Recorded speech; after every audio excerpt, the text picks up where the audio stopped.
Hi, I'm Brent Pearson from Sydney, Australia, and I'm passionate about adventure motorcycle riding, videography, and exploring. You can see some of my videos on my YouTube channel if you just search for Brent Pearson.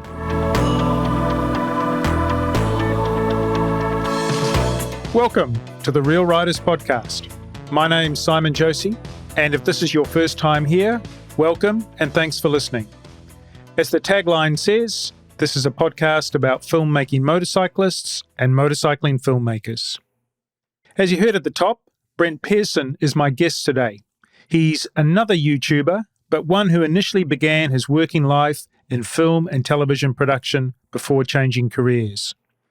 I first contacted Brent in early January, and after that, threw myself into consuming the material he's posted to YouTube. I have to say, that kind of research is never a chore. If you're interested in upping your video production game, I strongly encourage you to take a look at all of Brent's tutorial videos on YouTube, and I mean all of them, because it's interesting to track how his thoughts have changed over time with regards to things like action camera settings, as he's constantly experimented and learned new things. And of course, you must watch the great adventure bike videos that Brent has made from his many trips in Australia, as well as the USA and Iceland. So, we've reached episode 6. When this podcast was first conceived of, before I'd undertaken my first interview or even reached out to potential guests, I thought I might start with a limited series, perhaps 6 or 10 episodes, and then assess how things were going. Since then, I've adjusted my thinking, mainly based on my success to date in securing really interesting guests. Okay, I might not be threatening Joe Rogan, Smartless, The Rest is Politics, or even Mark Maron in the podcasting charts. But I have been able to find and connect with a diverse crowd of motorcycling filmmakers and filmmaking motorcyclists willing to share their knowledge and experience. I have no intention of stopping now. I've got more interviews lined up, and I'm actively targeting new guests. I hope that doesn't sound threatening. As you might already know, this podcast has always been about my guests, not me. However, if you would allow me, I'd just like to give some updates, which, after a mere 6 episodes, I think is entirely feasible. I may not be able to do this so diligently after 1,000 episodes. Firstly, just in the last couple of days, episode 1 guest, Thomas Hansen, has made a reappearance on Instagram, and that seems to have sparked considerable joy in the Instagram circles that I loiter in. Welcome back, Thomas. You can find and follow him under the username _TS Hansen. Episode 2 guest, Mac McFadden, has at last been able to get out and start riding again as the weather improves. He's been playing with a 360 camera and posting new material to his YouTube channel, Classic Rides. I really like what he's doing with voiceover narration. Sounds like he was trained at the BBC to me. Runa, from episode 3, has been in New Zealand for about a week, touring on a Norden 901. Obviously, her trip is really interesting to me, as I'm a Kiwi, and also because we talked a lot off mic about this trip when I interviewed her back in early December. As I record this, she's making her way down the North Island and will soon be crossing Cook Strait and exploring the South Island. She's posting to Instagram as she goes, and then I guess we can expect to see the YouTube videos once she's back in Norway. That is, unless she decides never to leave. I'm hearing New Zealand's having a pretty good summer. I hope everyone has had a chance to watch the final episodes of The Off-Road to Monaco, the first series created by Nick Jacobs, otherwise known as Project Biker, and my guest for episode 4. I was kind of sad when the series came to an end this week, but I know Nick is working on his next series, which he shot over the end-of-year holiday period. Sam Pacheco, my guest from episode 5, has also been in touch this week, recommending I take a look at the YouTube channel of Landon Bischoff. I've subscribed and will be setting some time aside to dive into the videos Landon has produced. Perhaps you should take a look too. Before we get to my chat with Brent, there's one other thing I'd like to do, and I promise I won't do this every episode, but perhaps by now you realize a considerable part of my day and my life revolves around podcasts, whether creating them or listening to them. They are my constant companions, and so I thought I might draw your attention to some of the other motorcycling podcasts which are currently on my playlist. This Motorcycle Life is now on indefinite hiatus, but there are 55 episodes in the archive for you to listen to. Creator Bruce Philp interviewed a diverse roster of motorcyclists and motorcycle-adjacent folk, and clearly put a lot of thought and preparation into his interviews. Chasing the Horizon is a podcast by, for, and about motorcyclists, brought to you by the BMW Motorcycle Owners of America Club. I've only dipped my toe into this podcast, but they've released 146 episodes, and note their content is not exclusively BMW related. It has what I would describe as a very North American vibe, but perhaps that's your thing, so maybe have a listen to it. Ride and Talk, the BMW Motorrad podcast, is definitely focused on BMW motorcycles and those who ride them. It's fronted by Sean Thomas, one of BMW's brand ambassadors. And no, they don't just talk about the GS and M1000RR models, in case you were wondering. Episodes are released infrequently, but personally I don't mind that because it's a daily struggle to get through everything I want to listen to.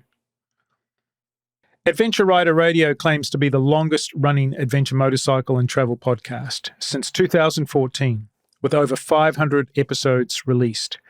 They also release the monthly Adventure Rider Radio Raw show via a separate RSS feed, which takes a roundtable discussion format amongst regular guests. As a podcast technical producer myself, I have to say their production values are top-notch, and obviously their profile allows them to attract an impressive list of guests. Front End Chatter, or FEC, is an English podcast hosted by a couple of veteran journalists. Hope they're not offended by that term.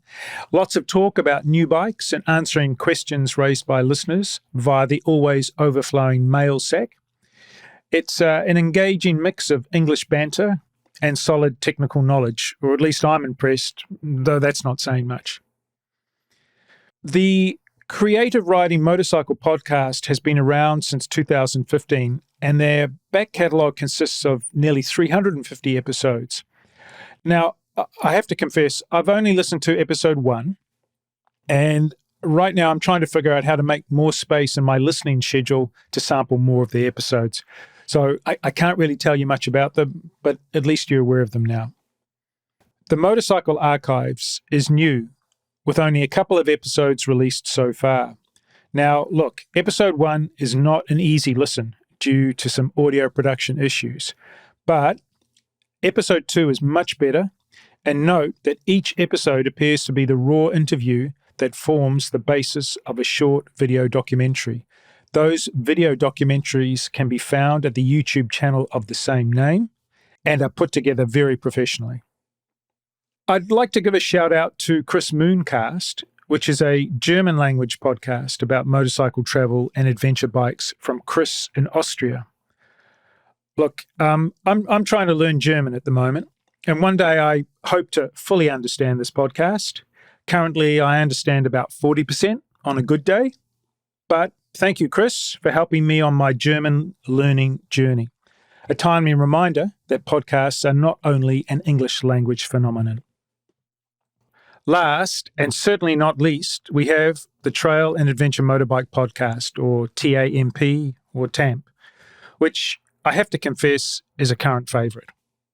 I think I should credit Thomas Hansen again for directing me their way, though I don't know if I should mention Thomas again because he seems to be getting a lot of mentions today. By the way, Thomas was a guest on the Trail and Adventure Motorbike Podcast way back in January 22, which was Season 2, Episode 12. Now, I think even the Trail and Adventure Motorbike Podcast would admit that Season 1 is a bit ropey, as they were clearly learning their way with the podcasting technology. But it seems to have been podcast gold from Season 2 onwards. I'm working my way through their back catalogue of almost 100 episodes. It's everything you would expect in a podcast hosted by a couple of Northerners, Clive and Noel, from England's Lake District. Banter, abuse, mockery, and some useful information, I guess.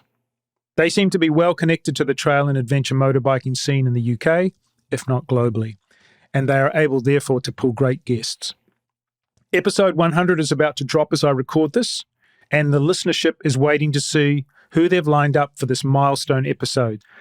It's got to be Charlie and Ewan, right? Okay, I feel I've done my duty to the motorcycle podcasting community. Please don't angrily at me if I've missed off your favourite podcast. Perhaps instead, send me a polite message, drawing my attention to it. As always, if you have the time and inclination, please consider rating or liking the Real Riders podcast in your favourite podcast app or on YouTube. This will help other listeners find the podcast.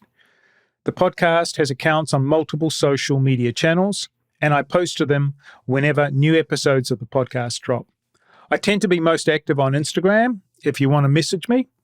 Nevertheless, please feel free to repost, reskeet, and retweet to help get the word out there about the podcast. A list of the Real Riders' socials can be found in the episode notes.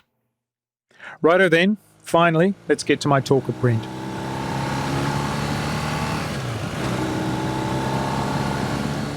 G'day, Brent. Welcome to the podcast, and thanks for being part of today's episode. How's it in Sydney today? Thanks, Simon. Yeah, it's an overcast Saturday morning, but it's quite a pleasant, comfortable temperature, and it's quite a nice respite from the Australian summer. Okay, let's get right into this. I'd like to talk about your origins, particularly your broadcasting and filmmaking origins. According to your YouTube bio, your first career was in television and filmmaking, and you trained in camera work, sound, and editing. Was that part of like a cadet scheme at the ABC? Yeah, it was. So when I finished school, I knew I wanted to go into film and television as a profession. I first went to a technical college where I studied, it was called a Television Operations Certificate of Proficiency.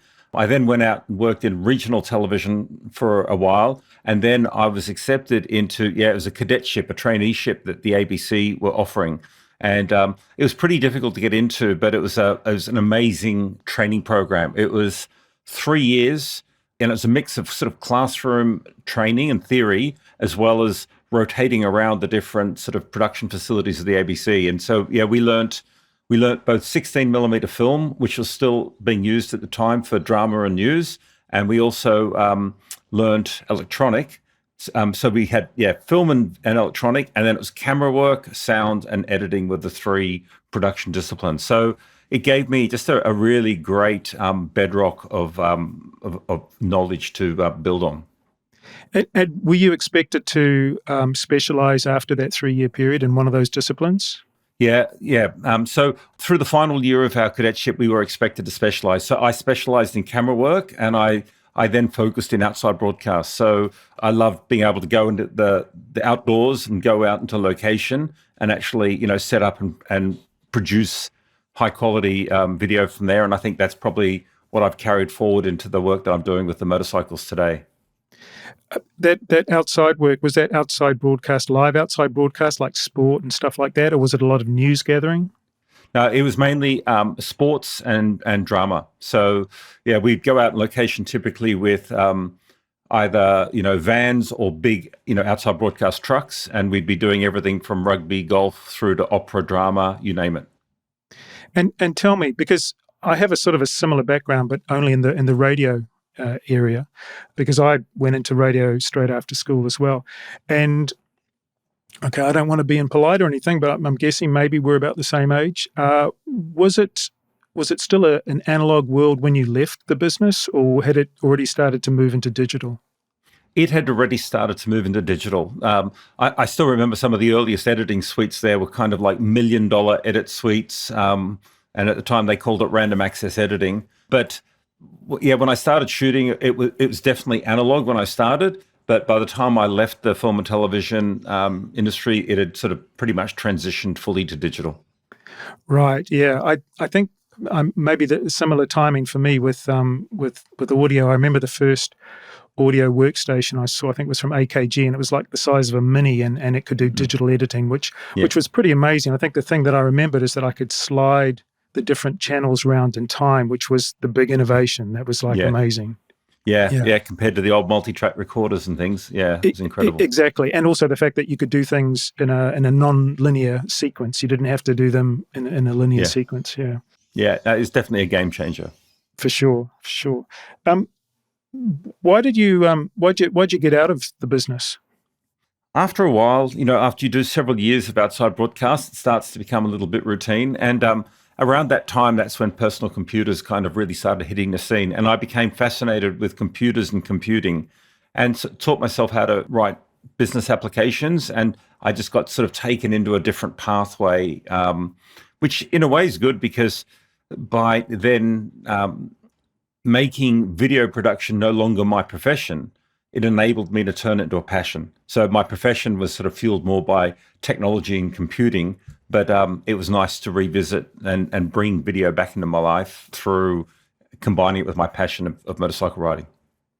So was there a bit of a gap between ending and working in broadcasting to when you started making videos again, like for fun? Yeah, quite a long gap. Especially when I had a young family, that tends to suck a lot of time. It was only as my boys grew up that I started getting time back in my life. And initially, I got back into still photography. So for several years, I was pursuing still photography pretty actively. And then as I got into motorcycling, that's when I transitioned back into video. So yeah, along probably, 20 or 30 years passed where I wasn't doing a lot of creative pursuits, but then brought them back in. And when you came back to the fully digital world in terms of making videos, what were the innovations that really stood out for you at that time? I think, especially when I started doing video, the drones, especially the drone that I use, it's a fully autonomous drone, and it can do things that the more conventional sort of manually flying drones can't do. So that allowed me to sort of just bring in a whole new dimension to what I was doing. Also, just the action cams, the GoPros and the DJI action cams have just come such a long way, where the image quality is really high, the image stabilization is really incredible, and just the durability is there. So, I think it was probably both the camera and the camera action cams and the drones would be the two biggest innovations that really captured me. Right. In one of your videos, and I was trying to find it again because I thought it was at the end of one of your videos. It may have been in the middle, but you state that you hope that anyone watching your videos is going to be really motivated to get out there and try adventure motorbike riding. Yeah. Actually, because I've just I haven't just been watching the productions, but I've been watching the tutorials that you create as well. One of the biggest impacts on me was actually I want to get out there and make better videos. And what I wanted to ask you, because you've made a series or a multiple series of production technique tutorials, have you always wanted to teach people and share your knowledge? Because that just seems to be like a really big driver. That's the impression I get. Yes, absolutely. I love, the nice thing about knowledge is you can share it and give it away, but you've still got it, right? So there's nothing to lose by sharing it with other people.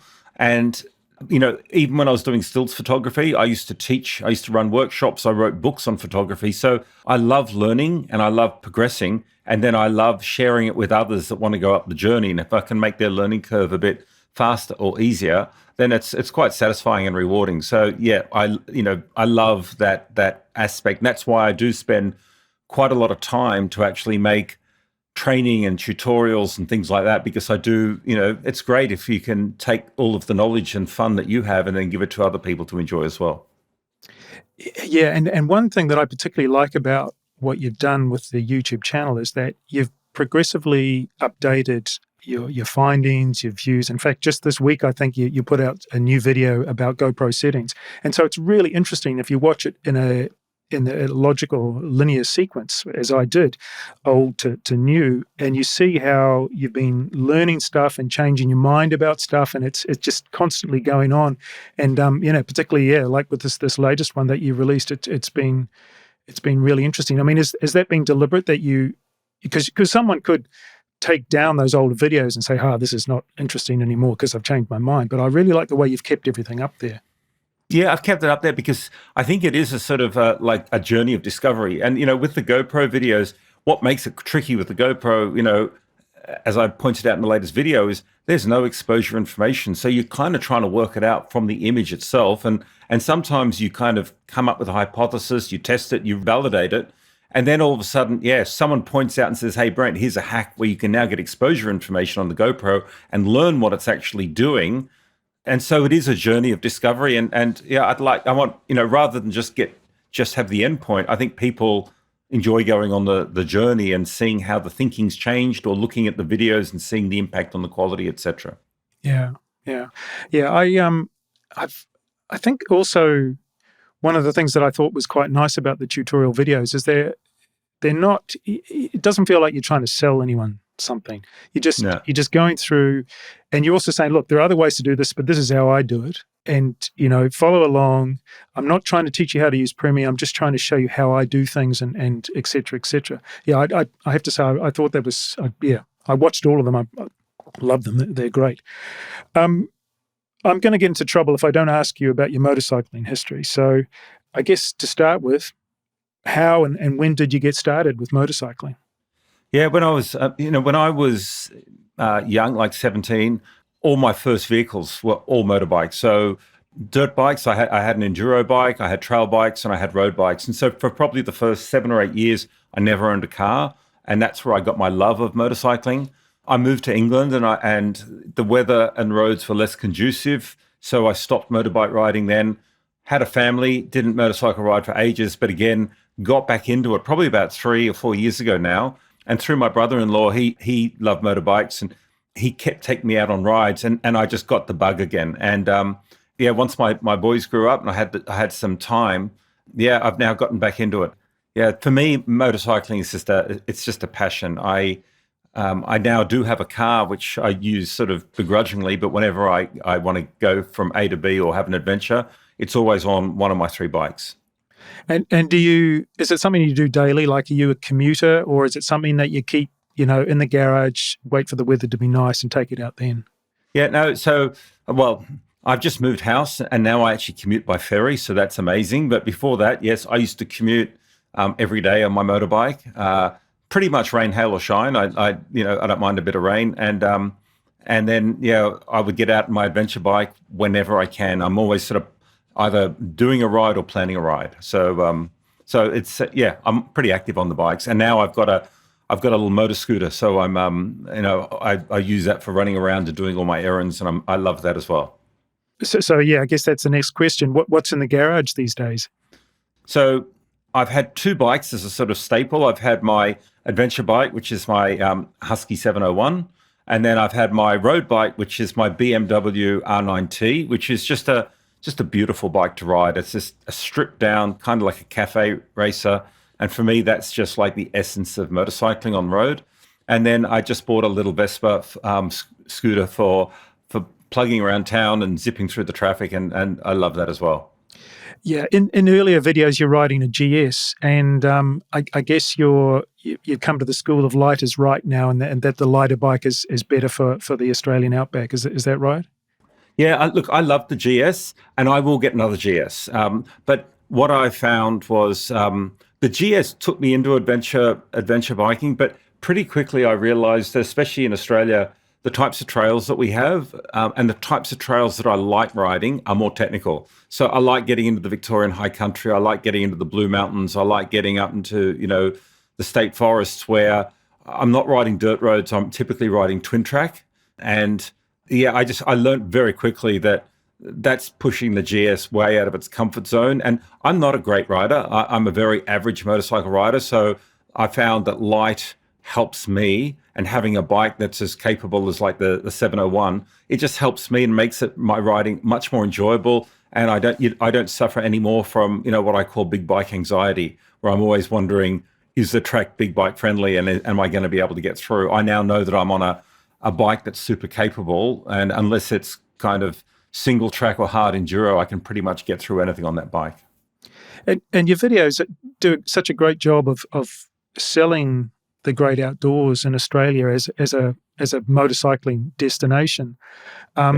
What sort of restrictions are there? I mean, it seems you seem to have a lot of places to play. Well, We are, and a lot of people comment on my videos just saying how lucky we are.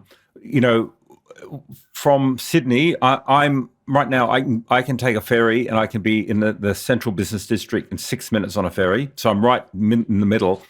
But within 60 minutes, I'm now out on trails, and then I can pretty much stay on dirt if I want to for months without hitting much sealed road in almost any direction. Right?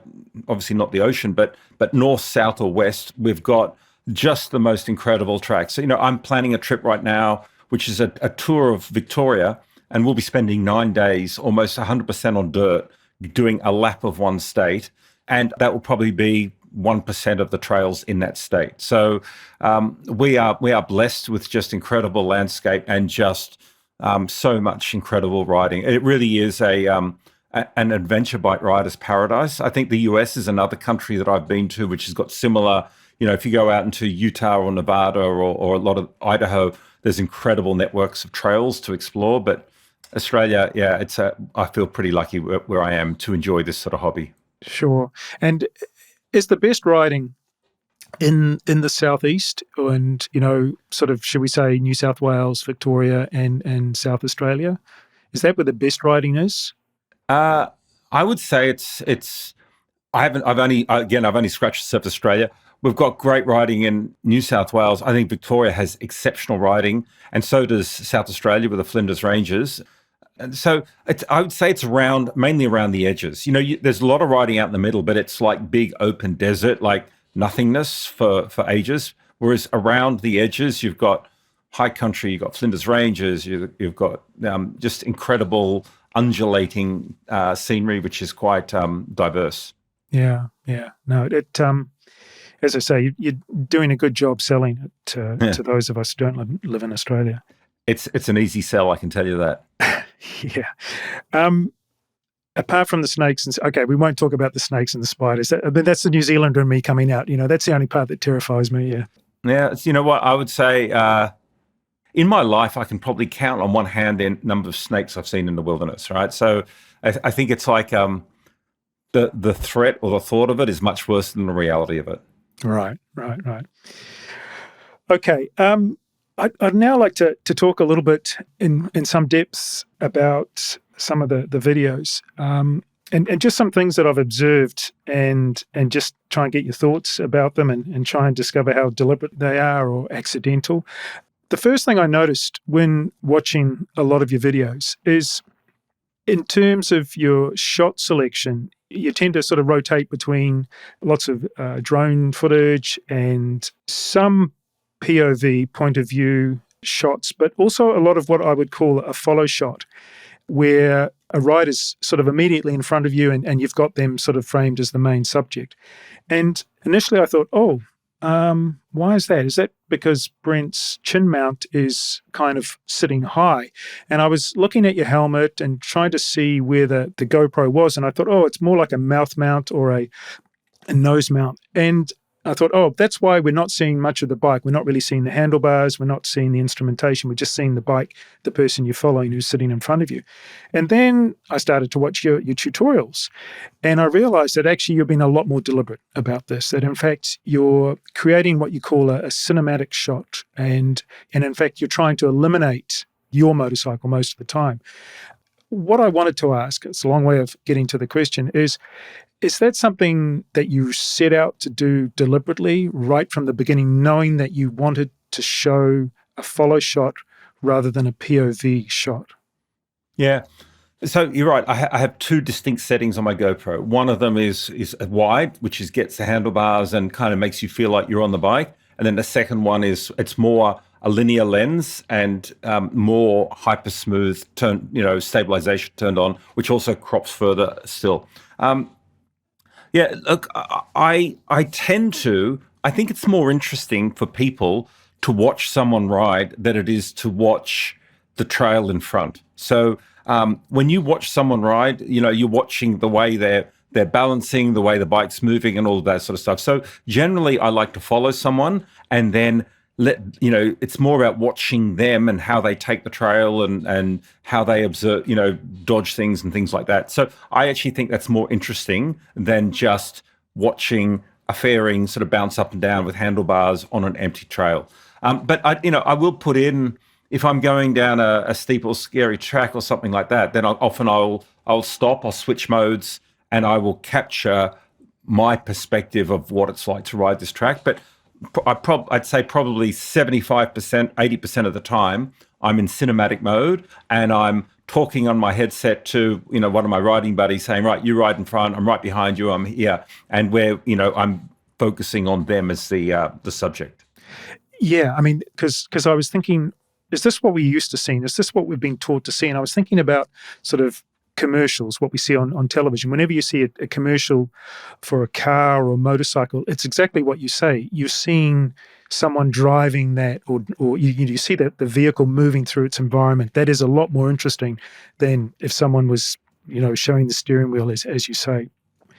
And that sort of leads to my next point, which I think is really interesting, because all the previous guests I've had on the show, they have a preference for riding solo when they're making videos, and you do the complete opposite. I would say. In fact, yeah. I would say that the group ride shots and videos that you make, it's the group rides which is the special sauce, and I don't want to get offside or anything here, but I would actually suggest that perhaps, at least for me, I found the first Flinders Ranges series you made a little less compelling for that reason, because you didn't have that opportunity to shoot people.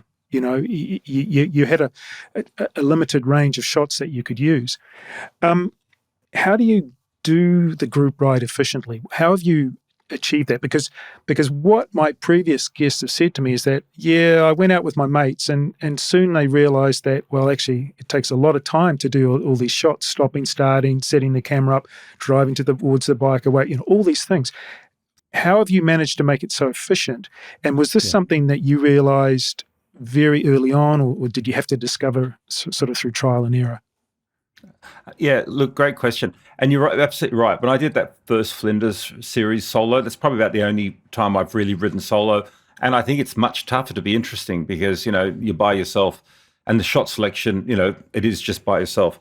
But what I do when I ride with friends, I don't do what a lot of people do, which is stop, set up a tripod shot, go back. I never do that. So the way we capture, it has very minimal impact on the trip and the trip dynamics. So, I've got a GoPro on. Usually some of my other riders, they've got GoPros on now. So we actually get a couple of different views, which is great. I'll often have a second GoPro clipped on my bike to shoot rear-facing stuff. And again, I don't have to stop. I can sort of start and stop that camera while I'm riding. And to get variety in angles, what will happen if I go through over a big jump or something, I will say, hey, hold on, guys, just wait a second. And I'll just stop. And then I'll just turn around on my bike and I'll act like the tripod and I'll get them riding towards me. So again, I'm not slowing the group down at all. The only time I ever really slow the group down for videography is when I want to launch or retrieve the drone. So I'll say, hey, hang on, guys, amazing shots here. I just want to get this on drone. Now, the nice thing is, I think a lot of the guys I ride with, they really love the videos and they love the finished product and they love seeing themselves in there. So they're actually pretty patient. And I can launch, my drone sits on my tail rack. So I can usually have my drone on, launched and in the air in probably about less than 2 minutes. And then once it's up, I'll typically leave it up there for about 10 minutes and I'm riding with the guys and the drone is following me anyway. So I have a 2-minute sort of pause. We keep riding. I don't have to be stopping, piloting the drone. I'm actually enjoying the ride with the guys and I'm just controlling it from the beacon on my tank bag. And then it'll be like, hold on a sec, so we need to pull the drone a bit. We just find a spot, stop. Again, it's a pretty quick retrieval process, zip it up and off we go. So I think even when I've done paid tours like the Iceland trip where it was myself and Nick, when we were riding with a whole bunch of others, I think they would all say, no, we hardly noticed. Brent's videoing didn't impact the tour dynamics at all. Yeah, that actually was going to be my next question, because it's one thing to convince your mates that, hey, it's a good idea to make this video, but I can imagine, you turn up on the first day of like the Idaho BDR or the Iceland trip, and people you've never ridden with before, and you've got all these fancy cameras and drones, and you can imagine they go, oh, this is going to slow things down. But it seems that wasn't the case, yeah? It wasn't the case. And what I did is I would, at the end of day one, I would just actually bring out, either on my phone or an iPad, and I just say, hey, check out some of the shots I got. And I show them the shots at the end of day one, and they go, wow, actually that looks good. And then I think it clicks to them that, hey, this could be a really wonderful memory of the trip. We've got essentially an official videographer that's doing that. So, as I said, I've done a couple of paid tours. That one I did the Idaho BDR with, but again, it's not like I'm saying, stop, I want to set up a tripod and let's all go back. Let's do a couple of takes. I don't do that. It's minimal disruption because I'm shooting run and gun. And when they see the benefits, they do the little cost benefit analysis in their head, and they realize the benefits well outweigh just pausing for a few minutes to drop a drone down or launch a drone. Yeah. Just talking about your mates. So wasn't it great that your mate HD was kind enough to fully document the failure of his drive shaft? Yeah. That was on the for people who want to go watch it, it's the second Flinders Rangers series, which is excellent. Great bit of drama at the end, and HD he filmed the whole thing, and it was just like excellent. Yeah. So my question was, have you got your mates now in Australia at least well trained up to do this, to think the way you do, and to, hey, something happens, capture. Yeah, definitely. Well, HD, he actually loves shooting as well. So he does incredible drone work. So often when we go out, he takes the DJI drone and all of the cinematic location shots HD shoots. I think he gets a real buzz out of it. And now when he sees his photography coming into the edits, I think he gets as much pleasure as I do. And so, yes, he was out riding by himself, and when there's drama, he naturally is like, I'm going to pull the GoPro out and I might as well record it in case Brent wants to put it in the final edit. So, yeah, him and I've got another couple of my mates also enjoy it. So, yeah, they're all kind of getting trained, and I think they like the fact that they can help contribute to a video, which is a great, memento of the ride. And I know a lot of the guys go back and they'll look at rides that we did a year ago or 2 years ago, and it's like looking back through an old photo album, right? It gives you a lot of joy as it brings back the memories from that ride. So, yeah, they love it. Absolutely. And have you convinced them to follow your recommended GoPro settings and things like that? Yeah. So it's mainly for just to make it edit easy in the edit. So they always, usually now at the start, especially if it's a big ride, like a multi-day ride, they'll pass me the GoPro and I'll just have a quick check of their settings just to make sure it's all set so that it's consistent in the edit. But yeah, they're more than happy to defer to me on things like settings. Okay, so we talked a little bit about the drone footage, and I think we need to talk a little bit more about it, because the Sky DO2 drone, it seems to be a real star of your video productions. How did you become aware of that particular product? Yeah, I got a good mate who's a cinematographer. He shoots a lot of car commercials and things like that. And I said to him, I'm looking at getting a new drone. And he told me about this drone. He said, I've heard about it. Looks pretty amazing. So I did a ton of research. And then finally I decided, yeah, that's what I'm going to get. And I spend quite a lot of my time in the US, so I could buy it from the US and get it delivered to the US, because they don't sell it in Australia. Unfortunately, they don't sell it anymore. They've stopped production. The company Skydio, they kind of had three divisions. They had a consumer division, an enterprise division, and a military division. So they've now shut down their consumer division. So you can no longer buy those drones at all unless you get them on the secondhand market.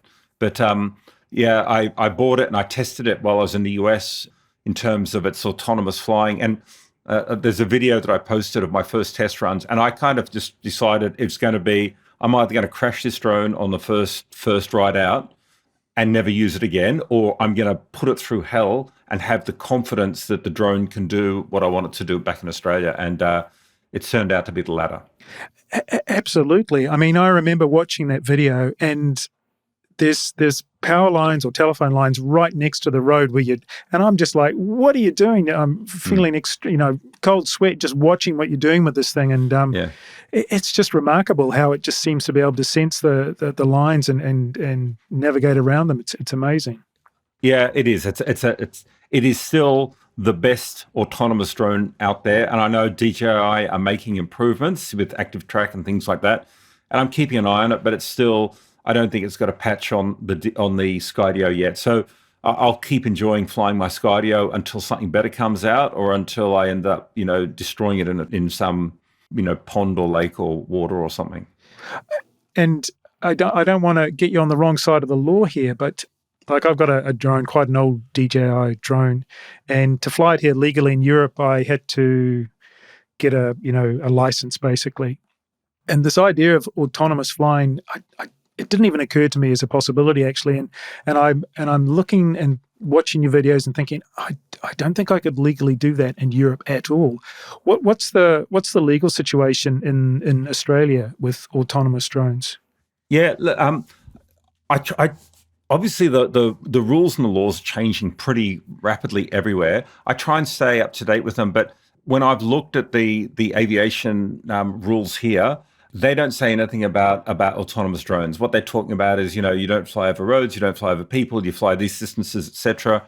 Interestingly enough, one of the things they have prohibited here is flying with goggles. So I do have another drone, which is an FPV drone, and I'm not legally allowed to fly that in Australia. So that's banned. But I haven't spotted anywhere where they say you got to fly line of sight, so you got to keep your eye on the drone. And there's a bunch of other rules. And I'm sure after this podcast, a lot of people will tell me all the things that I'm doing wrong. But I really try to be pretty legal with my flying. So I don't fly in national parks. I don't fly anywhere where they post no drones or things like that.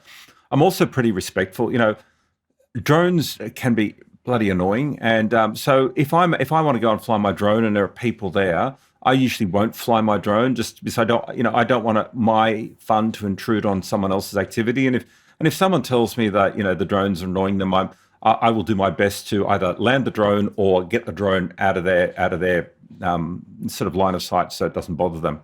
Yeah, it's not much fun if you've got some dick who just wants to be a smartass and fly the drone and then talks about their rights and that sort of stuff. I don't know. It's we all have to sort of share our enjoyment and not dominate someone else just because you're following the letter of the law.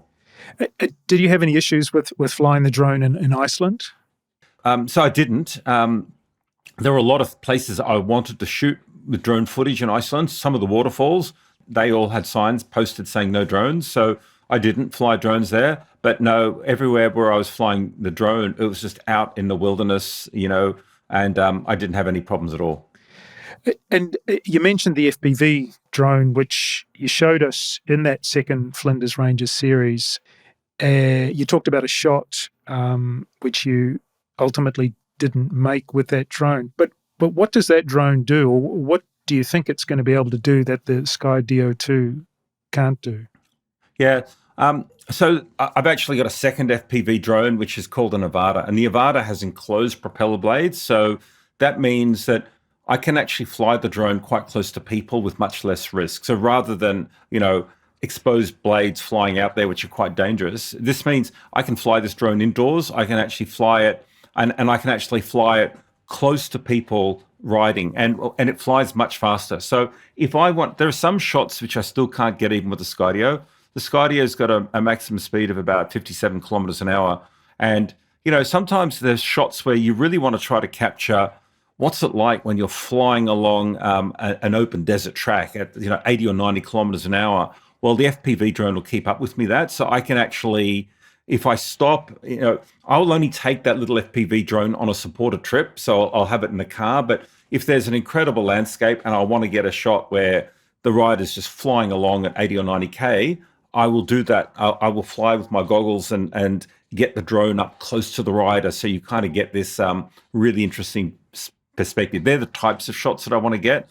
And of course, the other ones are where you're doing, in Iceland, I did a shot where I kind of flew down a canyon up a waterfall. And again, it'd be pretty hard to fly at that sort of speed, that close down in the canyon, and just get those dramatic shots without an FPV. So for me, the FPV drone, it's almost a slight gimmick, I guess. I just use it occasionally, and it's a lot of fun to fly. I really enjoy flying it, but I don't take it with me on my adventures normally. Just back to the Skydio 2. I think you take 3 batteries with you when you go. Is that right? 2 batteries now because I lost one. I was going to ask, how long do each of those each of those batteries? Like what flying time are you getting out of the drone? I get about 25 minutes out of each battery, which is pretty good. I can recharge the batteries while I'm riding. So if I'm going to an area where I know I'm going to be doing a lot of drone footage, I'll have the charger going plugged into the bike. And so while I'm flying, I'm always charging batteries. And that will allow me to almost, shoot continuously off the drone if I had to. Right. And in terms of, talking about Iceland again, obviously you had the drone there. Did the conditions there affect the equipment in any way? Like, did your flying time reduce or anything like that because of the colder weather? It was more rain and wind. So the first few days we had a lot of wind. We had a couple of really windy days, and so I actually didn't put the drone up at all. Less so the cold. Cold does impact lithium batteries a bit, but it actually warmed up to the point. It wasn't like being in skiing conditions, or I think most of the time we were riding in sort of like 15 to 18 degrees Celsius. So no, it didn't have any significant impact on battery. A little bit of fogging of the lens sometimes, and that was about it. Right. 15 to 18 sounds quite nice for vigorous riding. It sounds perfect, actually. Yeah, it was. It was actually great. And you're planning to go back to Iceland this year, I think. Is that right?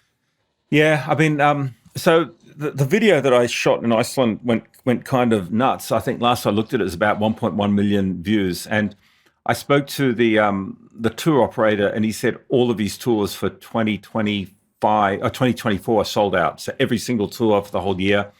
And I think he said, Brent, I think at least 40 people that booked in the tour cited your video as reason for doing that. Yeah. So he basically, you can understand, he's now, he wants me to come back and do the West Fjords, which I'm keen to do. So he's giving me a complimentary trip. And obviously I'm probably one of the best marketing tools he's got. He's also now started tours in Africa, and he wants me to come down to Africa and do that. So who knows, maybe next year I'll go and do Africa. But it's interesting. I don't do any sponsorships. I don't take any money for any of the videos that I want. But I think this is a pretty good trade, right? Give me a free tour. I'll video it the way I want to video it. I'll say what I want to say. But if you're operating a good tour, then you're going to get some pretty good publicity out of it. Sure, absolutely, yeah. I do have one sort of kind of geeky, nerdy question, which I want to ask. Yeah. And it's about frame rates, because one thing I noticed is that when I think in your first tutorial series, you were editing at 23.976 frames per second, and I've always been kind of interested in this topic, because when I first got into home video, and this was late last century, that's how old I am. The first camera I got was 25. It was PAL. I got it in China. It was 25 frames interlaced. And then the next camera I got a couple of years later was able to do 25 frames per second progressive. And I understood it, this is what I remember reading at the time, is that the thing about progressive scan and PAL at 25 frames per second is it's very close to traditional cinematic footage, which is shot at 24 frames per second. And so there's this idea, and this was the holy grail at the time, was to try and achieve a film-like look. A cinematic look, yeah. Yeah, using video. And that's why it was said that PAL 25 frames per second was the best thing to go for. In your later videos, I noticed you were editing it at 29.97 frames per second, and I just wanted to ask, so why the change? And please go as deep as, I may not be able to keep up, but please go as deep as you feel you want to explain. Yeah, sure. So. You're right. Cinematic frame rates are 24 frames per second. And often when people want a cinematic look, they adopt a lot of the cinematic rules of, I've got to shoot 24 frames per second, which is kind of what I started doing when I got back into it. But what I noticed is if you look at the frame rates of especially action cams now, right? You look at them, not so much the lower ones, right? Because it can do it at 25 or you can do it at 30. But when you start looking at the higher rates for like slow-mo, it's typically then 60 frames per second and 120 frames per second. And what I found pretty quickly with some tests is that if you don't work in clean multiples, then it's kind of like your image becomes choppy. So if you're shooting in 25 frames per second and then you want to go and do slow-mo, right? Then 60 frames per second slow-mo versus 25 frames per second, it's not neat maths, right? So 2 times 25 equals 50, not 60. And so it starts to drop frames every once in a while, and that drop frame sort of creates this jittering or this shuddering. And so I actually found that it's much smoother if you shoot in a base rate that's a multiple of your slow-mo speed. So if I shoot at 30, and then my camera is, my base editing's at 30, but I'm shooting at 60 frames per second, then I can drop every second frame and it's perfectly silky smooth and I'm getting 30 frames out of it. If I want to go to 60 frames per second and have 2 times slow-mo, again, it now just incorporates every frame, and again, it's beautifully silky smooth. So that was the main reason, because I do like to incorporate slow motion in my footage, but I wanted to avoid, so I like to shoot at 60 frames per second for most of the stuff. But if I'm then trying to edit at 25 frames per second, it just becomes a slightly jittery looking edit, because it's literally dropping a frame every second, whatever the maths turn out to be. So, and I actually found that a lot of the traditional cinematic rules don't apply for motorbike riding. Motorbike riding is it's a fast action sport. There's a lot of, I'm not getting a person walking down a dimly lit alleyway. I've got trees flying past me. And I found that 30 frames per second, it just, I don't know, it just looks better for the higher speeds. I think even sports work better at higher frame rates. And then, so that's kind of why I moved from 24 to 30. And also, when I'm trying to get motion blur, for example, I don't always follow the standard 180-degree shutter rule of necessarily doubling. So, so there's a few I've just found, and it's more through testing. I'm someone who kind of will strap a GoPro on and I'll go and do run after run after run with different settings, and I'll look at the footage and then I will make my own observations. So I like to do my own testing rather than just read, because there's what you probably worked out is on YouTube, there's a lot of experts out there, and you don't know whether what they're saying is right. It's just what they believe. I like to kind of try to make my knowledge based on my own experiments, so that I've proven what I'm saying or relaying, not just regurgitating someone else's. Yeah, and I think, as I was saying earlier, I think that's somehow been the value of the fact that you've documented your findings and you've kept everything up there as you've gone through and learnt new things and discovered things, and you're sharing those steps, those iterations as time goes on. Extremely, extremely valuable. What's your experience been with publishing to YouTube? I mean, YouTube's great in the sense that it doesn't cost us a thing to publish, but yeah, has it surprised you, the response? Can you explain why the Iceland video was so popular and maybe others were not as popular? Not to say that they weren't popular, but not as popular as the Iceland video. Can you explain that to me? I mean, is it simply the title algorithm working? I mean, I've got no idea.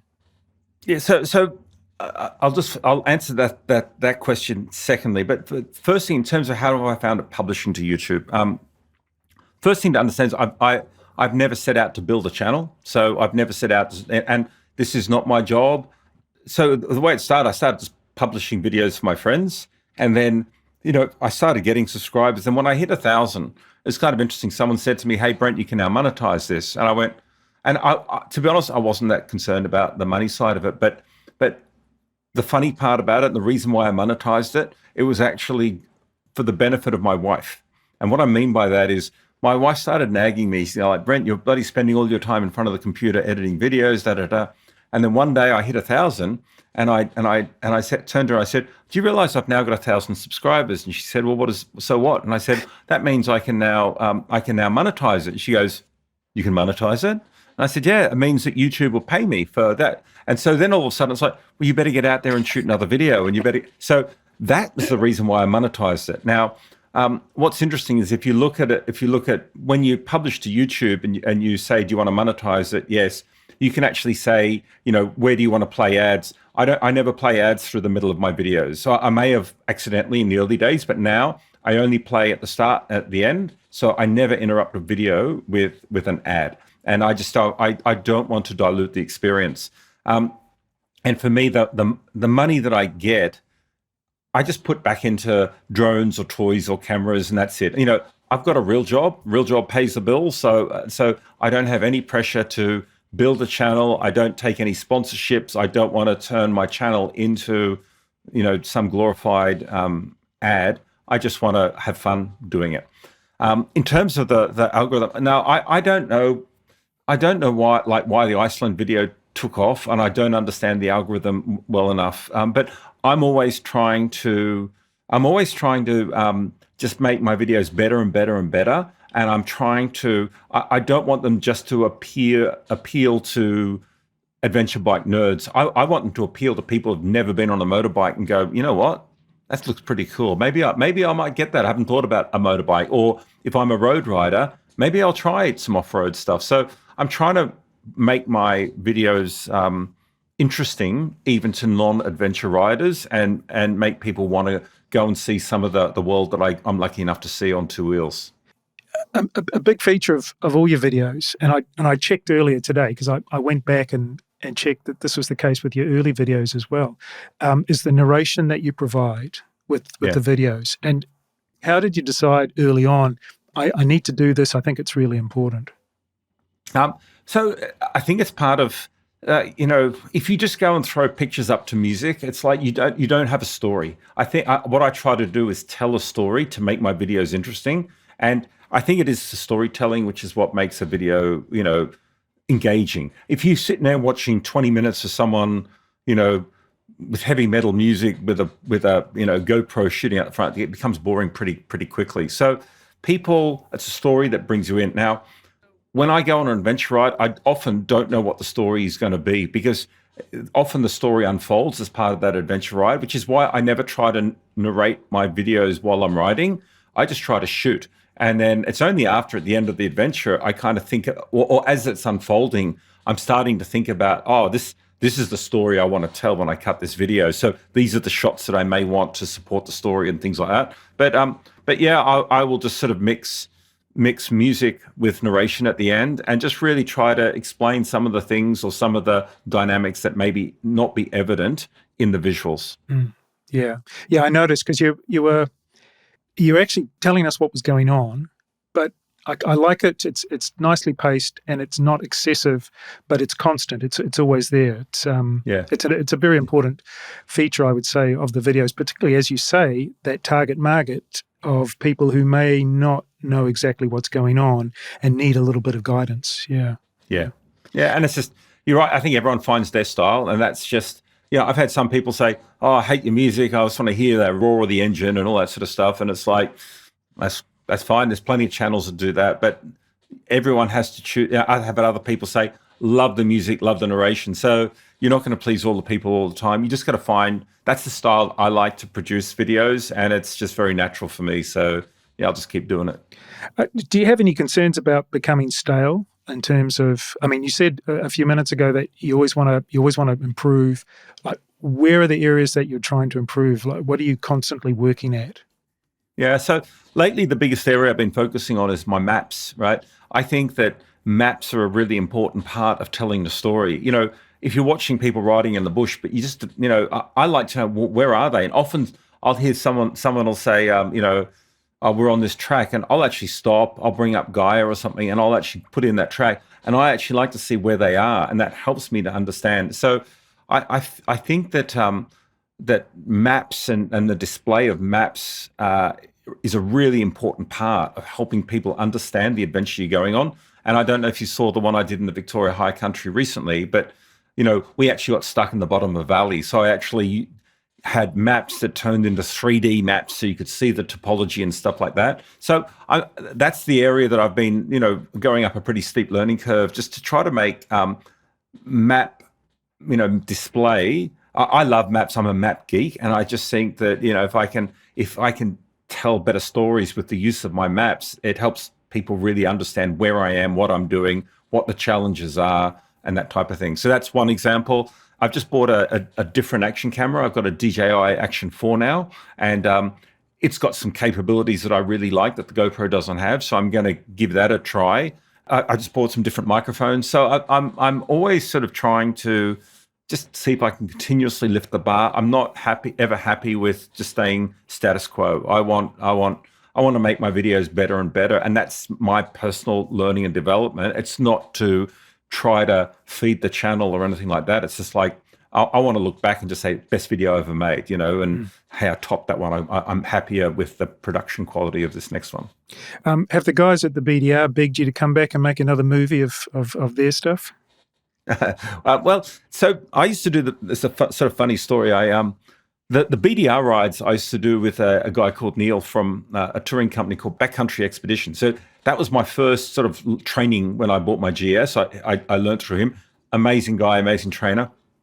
I rode my first BDR with him, which was the Idaho BDR, and then I went out and I think it was I think it was the Washington BDR that we were doing a scouting ride for the BDR then, and I broke his BMW. I put a rock through the crankcase and lost all the oil. So he basically banned me from riding his bikes anymore since then. He basically he said, "You've damaged more bikes than any other person," and I'm like, I didn't drop it. It's like a freak rock came up and punched through the bash plate into the thing. So it's like, I think your bike's cursed, mate. It's not my riding.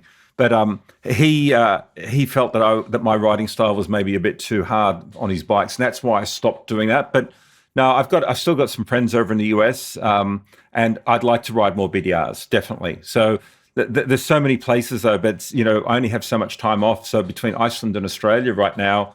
I'll do Iceland. I may do Africa next year. There's a lot of the BDRs. I'd love to do all the BDRs in the US.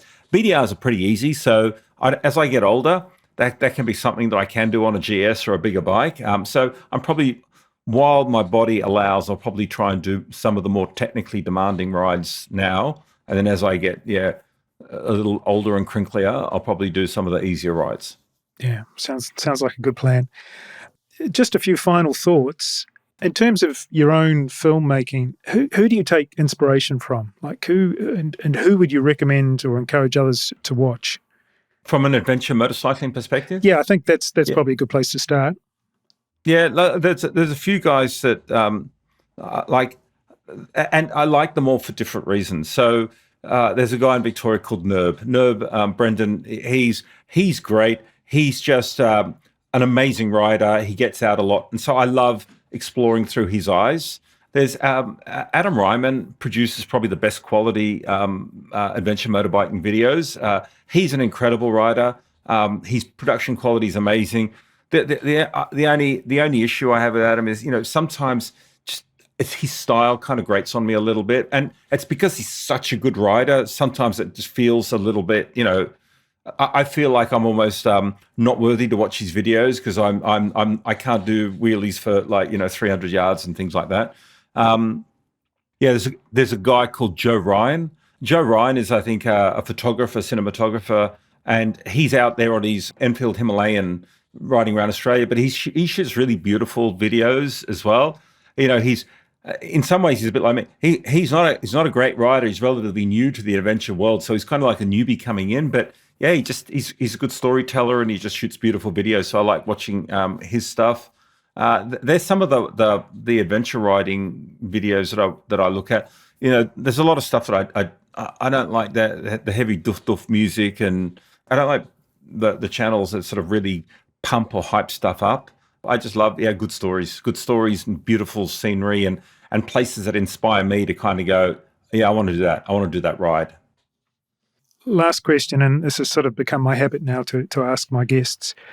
Does filmmaking enhance or diminish the pleasure of a motorcycle ride for you? For me, it enhances it. I always say, I have a saying that I'm lucky I get 3 times the enjoyment out of adventure riding. And that's because I love to do the map planning and the planning of the route. And I'm a map geek, as I said. So I really enjoy spending hours and hours and hours poring over maps, discussing with locals in forums and trying to work out routes. That's the first part of my enjoyment. The second part is obviously the ride. And I don't let the video production spoil the ride. So for me, and sometimes I'll do a ride and I won't even turn the cameras on. It's just like, no, I don't feel like it today, so I'm going to enjoy the ride. But then the third part is the post-production. I get to relive that ride and I get to just enjoy the creative side of that well after it. So yeah, I'm lucky I get 3x the fun of most adventure riders.